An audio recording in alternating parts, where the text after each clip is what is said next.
if you were to step off a boat there, the boat's at rest, using conservation to explain why the boat goes backwards, how would you do that? The momentum type of Good. So the total momentum has to be the same before and after. So if you make that point first of all, you understand that before and after, they should have the same total momentum. And in this particular case, what is it? Zero. Zero. So afterwards the total momentum has to be zero, you're up to 2 points already out of 4. Now, to keep the total zero, what's happened here, you've got a gain in momentum forwards here, or left if you want to do it. So there must be an equal gain in momentum in the other direction, so it cancels it out and keeps the total equal to zero. Now, if you can argue that in 2 or 3 sentences, you'll get 4 out of 4. So, and this is how iron drives work, it's how rockets work, it's why a gun goes backwards when the bullet's fired. The total momentum was zero beforehand, so afterwards the two momentum must be equal and opposite to cancel and still keep it as zero. So that's how you would argue it from a conservation momentum point. So last time you changed the actual angle of the launch projectile yet? And you went how far did it go, the range. So based on that, a lot of you got graphs similar to this. Yes?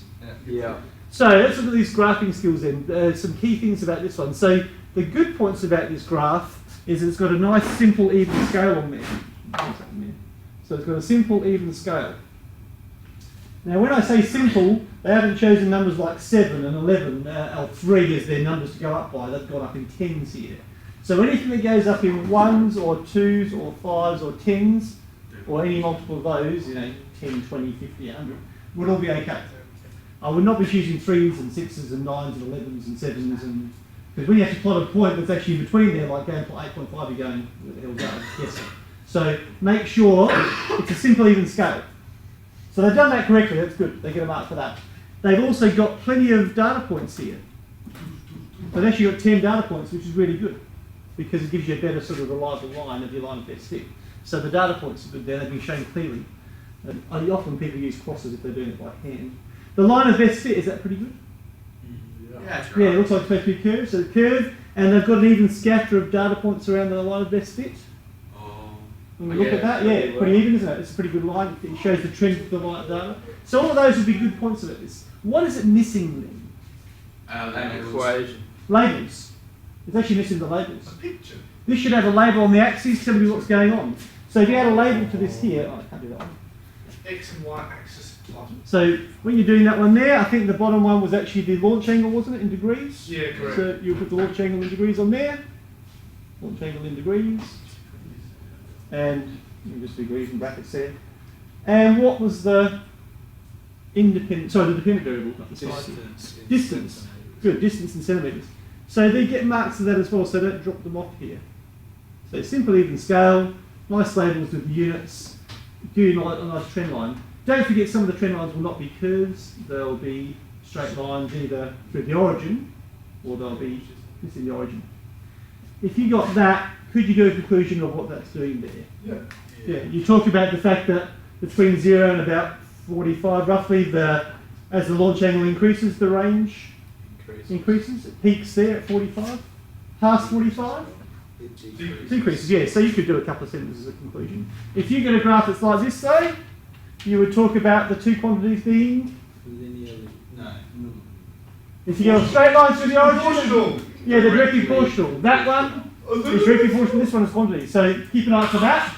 If you happen to see one that does this, though, I'll be saying this is a straight line that does not go through the origin. The quantities are probably linearly dependent, which is probably given. So they're the sort of conclusion examples we've done before. All right? They're using this, by the way, most of the time. We're trying to get proportionality most of the time.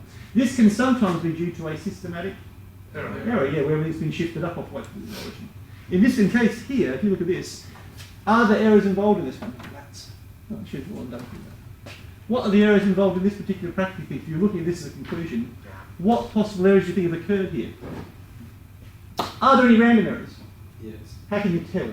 Because they're scattered. Excellent. Below and above. The scatter of the data points above and below the line of best fit. So that means, there's not exactly on that line, there's some scatter.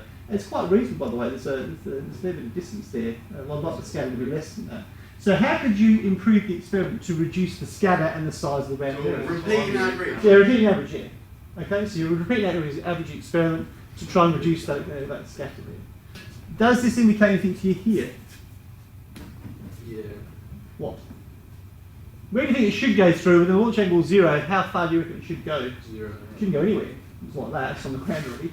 So that's evidence that there's probably a... If it's supposed to go to the origin and it doesn't, what sort of error is it? Systematic, yeah. There's a systematic error here, we think, because it should have gone to the origin, and maybe this is all being shifted up as a data point set. This is like 25 centimetres, by the way. Probably just under 25 centimetres.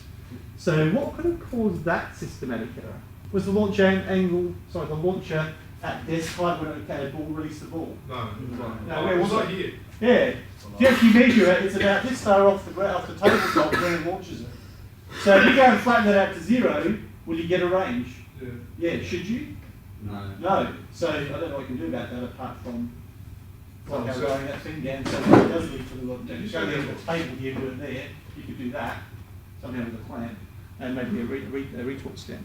Anyway, so that's a systematic error there, and that's caused all the data points to be shifted up probably. Is that okay so far? Yep. So you should be able to do a graph from that, from your data, and don't forget to keep those things in mind, the labels and all that. You should be able to get a line of best fit in there or a curve of best fit and then do a conclusion. Right, let's do that errors for a second. I've shown this before, haven't I? I think so. Yep. So everyone knows what the independent variable is? Yeah. So the experimenter gets to choose which angles to change and how and what sort of increments to go up in, go up in 5s, 10s, so that's under their control there. The dependent variable changes as a result of that, you then go and measure the effect. So that's okay? So you're going to do that. So that's the one that's measured, that one there. Alright, that's one that's changed as a result of the independent variable changing.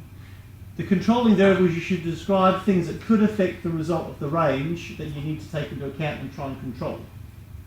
So that would be leaving the launcher in the fixed position, yes? Yeah. Trying to keep the launch speed the same, so you'd actually keep the spring tension the same and not adjust it. You wouldn't swap launchers, would you? I think so. What else would you not? Same size Ladies? ball. Same size ball. There's a wooden ball in there, there's an aluminium ball, there's a steel ball in there, I think there's even another price. So you would not switch balls during the prac, because the mass may affect how fast it launches if it's a heavier mass. And the actual surface material could actually slow it down a bit. A wooden one, not quite as smooth as, say, a steel one or an aluminium one. Aerodynamics. So, yeah, and the shape will stay the same. Yes. So we've done those. Now, errors involved, we've already touched on this. We actually know from the graph there's got to be random errors. So where do you think they occurred in terms of this? What did you measure that could have had a random error in it? Yeah, the actual degrees. So when we're saying it's 5 degrees, it could be actual 6 or 7. That the Alright. ball shot So and that's because this moves around, is it? And it's also you ran into the nearest angle? Oh yeah, so The nearest measurement on the The actual... ball shoots sideways. The ball shoots sideways a bit, so it goes off in a sort And it of has to the some side. spin on it. And you always measure in a straight line versus going sideways. Uh-huh. Yeah. So there's plenty of random errors in measuring the range, as to leaving the tape around and having the tape exactly at the start of where it was launched and exactly at the end of where it went to. It's really hard to actually get without random errors.